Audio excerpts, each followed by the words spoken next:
El acontecer de América Latina, Estados Unidos y el mundo, con Red Mundial de Noticias. A través de Radio Cántico Nuevo. Red Mundial de Noticias. Con Johnny Romero. Comienza ahora. Hola, ¿qué tal? Aquí está la información en Red Mundial de Noticias, con el apoyo de La BOA, una fuente de información confiable. Hoy es viernes 18 de octubre de 2024. Aquí están los titulares de las más importantes noticias ocurridas en el mundo hasta este momento. Colombia sentará las bases de una nueva relación de paz con la naturaleza en la COP16. Familiares de manifestantes detenidos en Venezuela exigen su libertad frente a una prisión. Boric critica destitución de juez del Supremo. Puede sentar un precedente peligroso. El Salvador alcanza un acuerdo de conversión de deuda con Estados Unidos. Más de 1.100 millones de personas sufren pobreza aguda. Las peticiones de asilo en México caen casi a la mitad en los primeros 3 trimestres de 2024. Sheinbaum destaca la opinión de Kamala Harris sobre la violencia del 12 de octubre.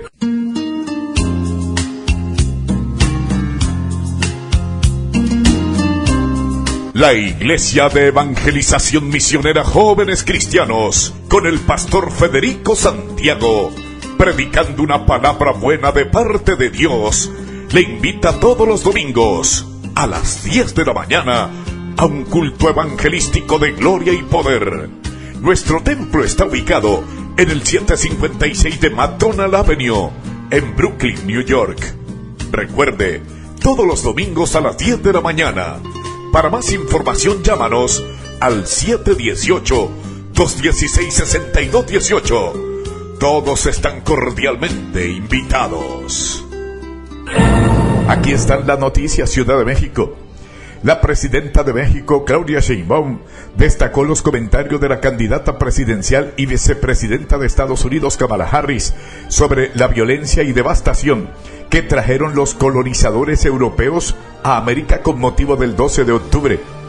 La mandataria mexicana aprovechó la viralización en días recientes de los comentarios que hizo Harris en 2021 sobre la importancia de rememorar el 12 de octubre como el Día de los Pueblos Indígenas, para reafirmar su petición a España para que se disculpe por los abusos de la conquista. Ella recupera eso, dice: no fue un encuentro amistoso.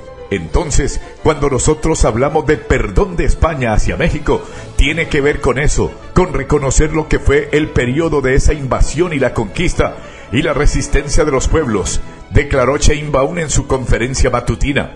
Un periodista preguntó a la gobernante mexicana sobre las palabras de Harry, quien en 2021 señaló que esos exploradores comenzaron una ola de devastación para las naciones tribales, perpetrando violencia, robando tierras y esparciendo enfermedades. Los comentarios de la candidata presidencial demócrata se retomaron el fin de semana pasado, en medio de las elecciones de Estados Unidos, donde Fox News y los republicanos criticaron a la vicepresidenta, quien reiteró que este año, el 12 de octubre, debe conmemorarse a los pueblos indígenas. Sheinbaum destacó los comentarios al afirmar que hay estudios que consideran un genocidio o masacre lo que cometieron los colonizadores europeos en América. También criticó que esta fecha se haya celebrado en otros países como el Día de la Raza, por iniciativa del ministro español Faustino Rodríguez San Pedro a principios del siglo XX. Es esta idea que hubo un encuentro de dos mundos, amistoso, que produjo el mestizaje, y en realidad no fue así. Eso es lo que dice ella, Harris, en su declaración. Hubo una invasión que trajo muerte, hubo una imposición de una religión, hubo violencia, hubo muerte por enfermedades, pero también por agresiones, indicó la mandataria. La gobernante mexicana reiteró su postura tras no invitar al rey de España, Felipe VI, a su investidura el 1 de octubre, por no responder a la carta que le envió el expresidente Andrés Manuel López Obrador para solicitarle que pida perdón a los pueblos originarios de México por los abusos de la colonización. Ciudad de México. La presidenta de México, Claudia Sheinbaum, prometió que su gobierno jamás va a haber una colusión o un acto de corrupción tras la condena de 38 años de prisión para el secretario de Seguridad Pública Genaro García Luna, preso en Estados Unidos por narcotráfico. Pueden tener la certeza de que en mi gobierno jamás va a haber una colusión o un acto de corrupción, y que si llega a haberlo, para eso está la Secretaría Anticorrupción, dijo la mandataria en su conferencia de prensa matutina. La gobernante mexicana afirmó que, más allá del asunto penal, la colusión entre el crimen organizado y el gobierno, como se comprobó durante la gestión de García Luna como responsable de la guerra contra el narco, no puede volver a suceder. No puede volver a suceder en México. 6 años de reivindicación de una política que se sigue reivindicando hasta la fecha, que llevaron a un crecimiento exponencial de los secuestros, que se aceptaba que hubiera víctimas colaterales, expuso. El gobierno de México celebró la sentencia de 38 años de cárcel para su exsecretario de Seguridad Pública, pero algunos analistas lo ven como muestra de la ineficiencia de las instituciones mexicanas en la lucha contra el narcotráfico. Miguel Ángel Boizo tiene este reporte. Luego que se llevara a cabo la audiencia de sentencia contra el exsecretario de Seguridad Pública, Genaro García Luna, en Estados Unidos, la presidenta de México se manifestó esta mañana al respecto. 6 años de reivindicación de una política que llevaron un crecimiento exponencial de los secuestros. Hoy se sabe que quien estaba al mando de esa responsabilidad, lo dice el juez que dicta la sentencia, no hay diferencia entre este personaje y el Chapo, un personaje reconocido por ser narcotraficante. El senador Marco Cortés, perteneciente al Partido Acción Nacional, al igual que Felipe Calderón, le pidió al expresidente dar cuenta de las actividades de Genaro García Luna durante su sexenio entre 2006 y 2012. Él tendría que explicar si se enteró y si no se enteró, ¿por qué no se enteró? Porque al final de cuentas el Ejecutivo Federal es responsable también de todo su equipo de gobierno. El expresidente Felipe Calderón se manifestó en redes sobre su desconocimiento ante las actividades del exsecretario de Seguridad Pública durante su gobierno. Para el analista Franco Quintero, la sentencia del superpolicía revela fisuras en la estrategia mexicana contra el narcotráfico y ha puesto al país en el centro de un debate global. El mensaje es que pues todo ese esfuerzo que se hizo parece que estaba podrido desde un inicio. La sentencia García Luna deja en evidencia los retos que enfrenta México en su lucha contra el narcotráfico y abre la puerta a cuestionamientos sobre la estrategia de seguridad. Las repercusiones aún están por verse. Miguel Ángel Boizo, México. Tapachula, México. Las solicitudes de asilo en México cayeron casi a la mitad en los primeros 3 trimestres de 2024, pero albergues y migrantes denuncian que la frontera sur del país permanece saturada y que la Comisión Mexicana de Ayuda a Refugiados Comar tarda en resolver los casos. México recibió 58.806 peticiones de asilo de enero a septiembre de 2024, una disminución del 48% interanual, tras el récord de 113.177 registrado el año pasado, revelaron datos de la Comar disponibles hoy. Honduras ascendió al primer lugar de los países de origen de los peticionarios con 23.169, seguido por Cuba 12.612, Haití 6.188, El Salvador 4.601, Venezuela 3.623, Guatemala 3.174, Colombia 1.742, Nicaragua 754, Ecuador 759, Chile 370 y el resto de países no identificados. Naciones Unidas. Más de 1.100 millones de personas, 1 de cada 8 ciudadanos del planeta, sufren pobreza aguda. La mitad de ellos menores, denunció el Programa de las Naciones Unidas para el Desarrollo PNUD, que alerta que la situación es 3 veces peor en la zona de conflicto. La pobreza aguda en las zonas en conflicto afecta de media al 34,8% de la población, frente al 10,9% de los países en paz, según el índice de la pobreza multidimensional global que el PNUD y la iniciativa Oxford sobre pobreza y desarrollo humano elaboran desde 2010. A diferencia del Banco Mundial, quien fija la pobreza extrema cuando una persona gana como mucho $2,15 al día, el IPM se elabora con indicadores como la falta educativa de vivienda, saneamiento, electricidad, combustible para cocinar, nutrición y escolarización. El IPM 2024 dibuja un panorama eleccionador. dijo el jefe de estadística del Informe sobre Desarrollo Humano del PNUD, Yan-Chun Chan, que alerta de los 1.100 millones de pobres multidimensionales. 455 millones viven en la sombra de conflictos. En las naciones asoladas por la guerra, los índices de pobreza son 3 veces superiores a los entornos más pacíficos, y las privaciones a las que se enfrentan las personas, ya sean en materia de nutrición, agua, saneamiento, electricidad o educación, son 3 veces a 5 veces más graves. Dice, para los pobres de los países afectados por conflictos, la lucha por las necesidades básicas es una batalla mucho más dura y desesperada, agrega. En 2022 había más conflictos que en ningún otro tiempo desde la Segunda Guerra Mundial, recuerda el informe. Las conclusiones de este informe, que estudia la situación de 112 países donde viven 6.300 millones de personas, son que la pobreza afecta más de las zonas rurales, 28%, que a las urbanas, 6,6%, que los jóvenes menores de 18 años están más afectados, 27,9%, y que los adultos, 13,5%, y que la mayoría, 83,2% de los pobres del mundo, viven en el África subsahariana y el suroeste asiático. Los 5 países con los mayores niveles de pobreza son India, con 234 millones, Pakistán con 93 millones, Etiopía 86 millones, Nigeria 74 millones y República Democrática del Congo 66 millones. En América Latina, el 5,8% de la población, 34 millones, sufre pobreza multidimensional. Haití encabeza la lista de la región, con 41,3% de la población en pobreza aguda, seguida de Guatemala con el 28,9%. Para Sabina Alquiler, directora de la iniciativa Oxford, las guerras y los conflictos no solo dejan profundas y duraderas cicatrices en la vida de muchas maneras, sino que dificultan la reducción de la pobreza. Esto plantea a la comunidad internacional el reto ineludible de centrarse en la reducción de la pobreza y fomentar una paz duradera, dice un mensaje. San Salvador. El Salvador alcanzó un acuerdo de conversión de deuda con Estados Unidos que le permitirá destinar $350 millones a la conservación de una vital cuenca hidrográfica, afirmó la embajada estadounidense. A través de esta transacción, el gobierno de El Salvador obtendrá más de $352 millones en ahorros a lo largo del vencimiento de la deuda. De estos ahorros, 350 millones se aplicarán al programa de conservación y restauración del río Lempa, aseguró la delegación.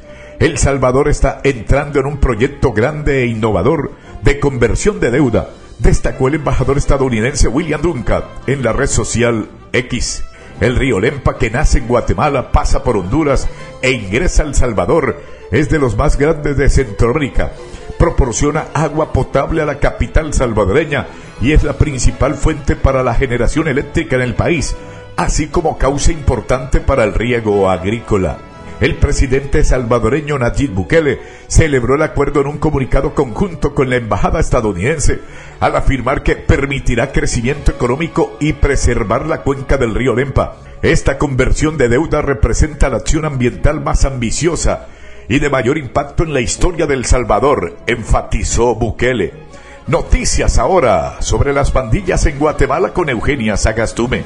Según datos del Ministerio Público de Guatemala, en 2024 se han presentado más de 11.000 denuncias por extorsión de pandilleros que operan principalmente desde las prisiones, un tema que está intentando ser erradicado por autoridades del Ministerio de Gobernación encargados de la seguridad del país y que ordenaron la remodelación de las instalaciones de la cárcel conocida como El Infiernito, donde recluirán a reos de alta peligrosidad con medidas de seguridad extremas, como explica el ministro Francisco Jiménez. Una serie de medidas para que los privados de libertad no identifiquen a los guardias. El control sobre los que van a estar ahí como guardias, les pusimos el polígrafo. Además, durante este año se han capturado a más de 60 salvadoreños, presuntos pandilleros, que han huido de su país y en Guatemala se les vincula principalmente a las extorsiones. Para el analista en seguridad Julio Rivera, los esfuerzos de las autoridades de seguridad suman, pero debe hacerse mucho más para combatir la epidemia de las extorsiones. Estas son unos primeros pasos muy básicos para iniciar un proceso de transformación del sistema penitenciario. Y destaca que se debe controlar la corrupción presente en las prisiones y que permite el ingreso de aparatos para seguir extorsionando. Computadoras, teléfonos satelitales, todo lo que se necesita para poder ir armando ese esquema interno. Entre los planes de autoridades también se contempla la construcción de una nueva cárcel que tendrá espacio para más de 3,000 reclusos y con eso tener mejores controles y evitar que sigan delinquiendo. Eugenia Sagastume, Guatemala. Caracas. Al grito de ni terroristas ni delincuentes, nuestros muchachos son inocentes. Una cincuentena de familiares de los detenidos en las protestas contra la cuestionada reelección de Nicolás Maduro en Venezuela exigió su libertad frente a la cárcel de máxima seguridad Tocuyito en Carabobo. Estamos aquí todas las madres de varios estados del país.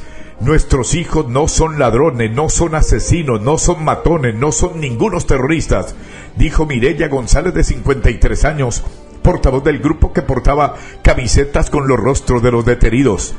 Todo lo que nosotros pedimos y lo único que nosotros pedimos para nuestros hijos es libertad, indicó González, madre de Sandro Rodríguez de 25 años, arrestado hace 2 meses en Barquisimeto y trasladado al penal de máxima seguridad que queda a unos 200 kilómetros de distancia, Tocuyito junto a Tocorón, en Aragua, en el centro norte. Son las 2 cárceles habilitadas por el gobierno para recluir a los manifestantes acusados de terrorismo tras las protestas postelectorales que dejaron más de 2.400 detenidos y 27 muertos. González, como muchas otras madres, han tenido que trasladar su dormitorio a un lugar cerca de la prisión para intentar tener información sobre su hijo, en medio de las dificultades por las distancias y las restricciones de las autoridades, que en muchos casos solo ha permitido una visita. Las condiciones de detención son inhumanas, aseguraron familiares, aunque los manifestantes no están recluidos con la población carcelaria normal. El presidente de Venezuela, Nicolás Maduro, insiste en que María Corina Machado huyó del país. Sin embargo, a través de un vídeo, la dirigente opositora desmintió a Maduro y aseguró que sigue en Venezuela en la clandestinidad. Durante un acto gubernamental televisado, el presidente Nicolás Maduro aseguró que la dirigente opositora María Corina Machado, a la que no llamó por su nombre, había abandonado el país.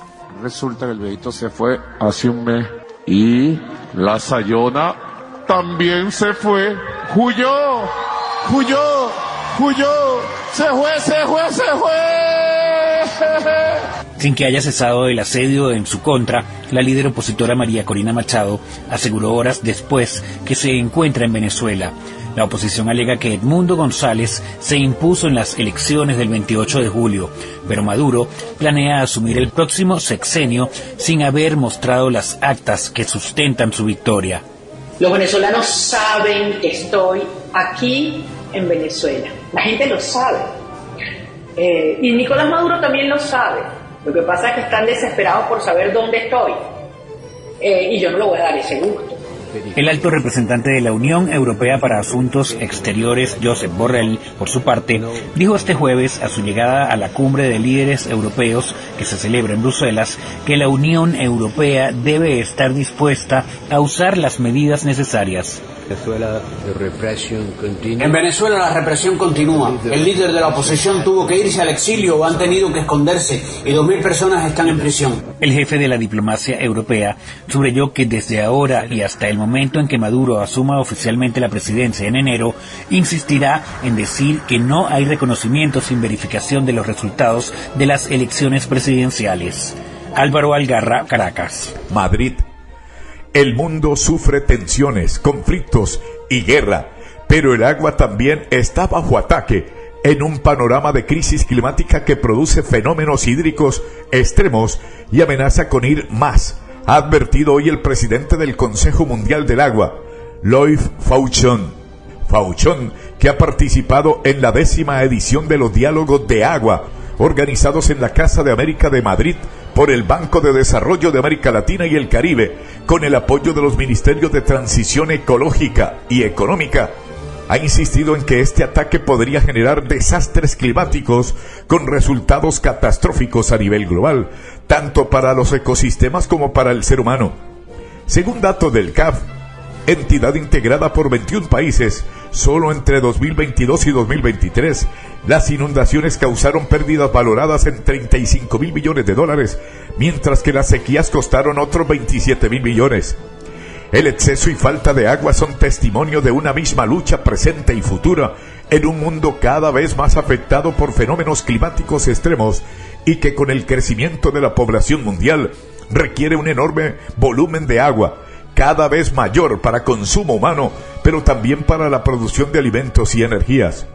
En este escenario, Fauchón afirma que no basta con adecuar las actuales reservas de agua, que según datos de la FAO, Organización de las Naciones Unidas para la Alimentación y la Agricultura, se han reducido un 60% en los últimos 6 decenios, sino que además requiere luchar contra la contaminación y aplicar medidas de gestión del agua más adecuadas en entornos urbanos.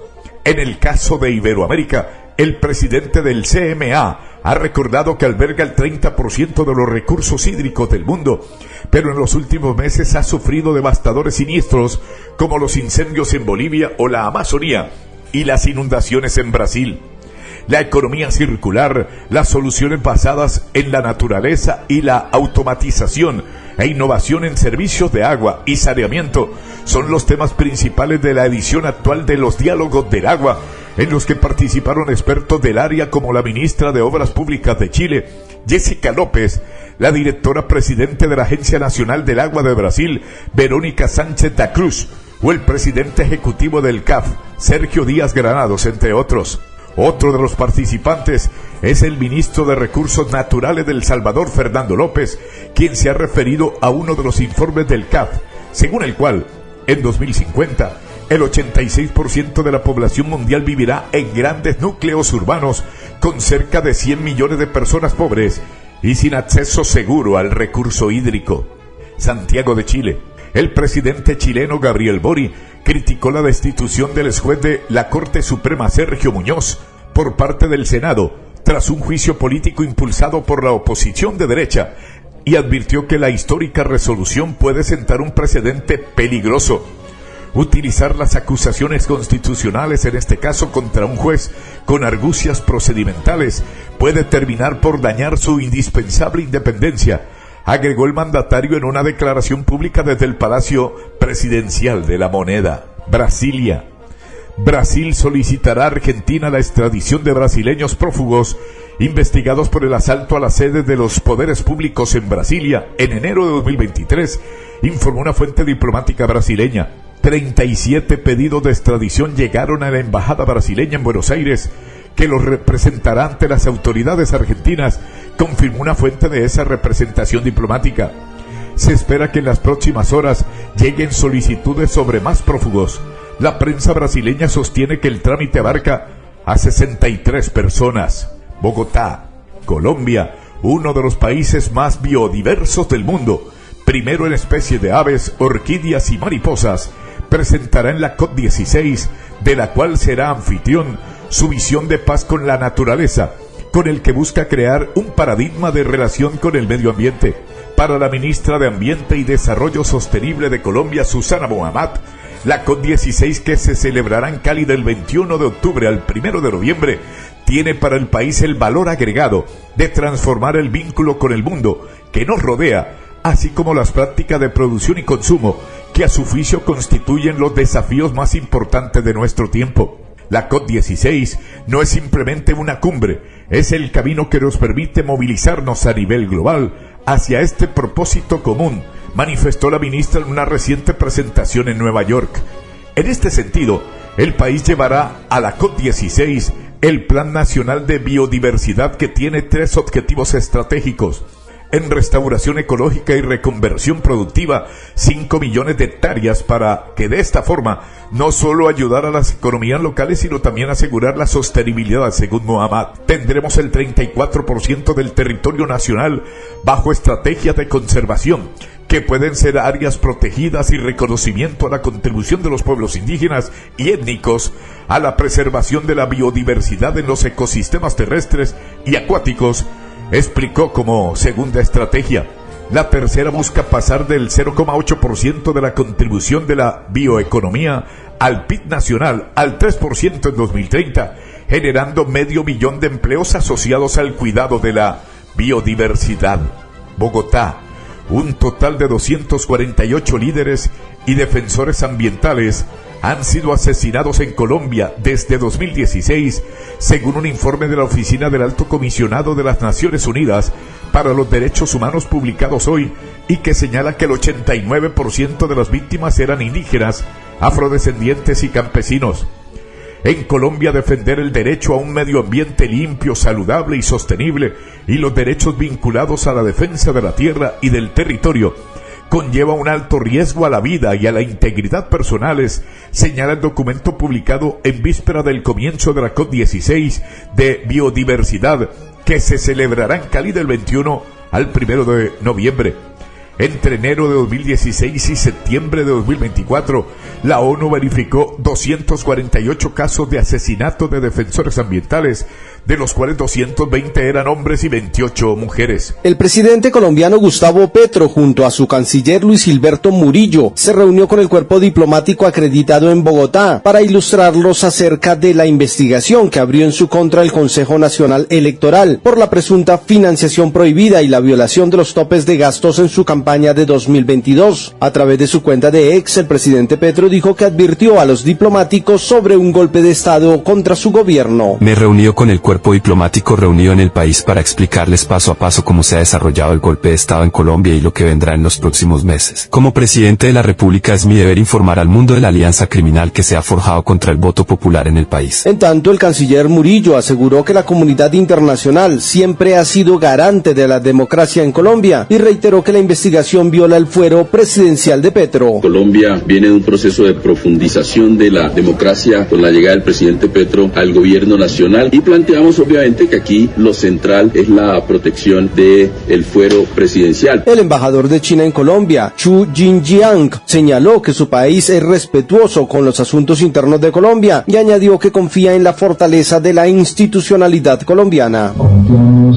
en la capacidad de las autoridades ejecutivas, judiciales, Colombia de superar este problema, y confiamos más que nada en la solidez institucional, constitucional de Colombia.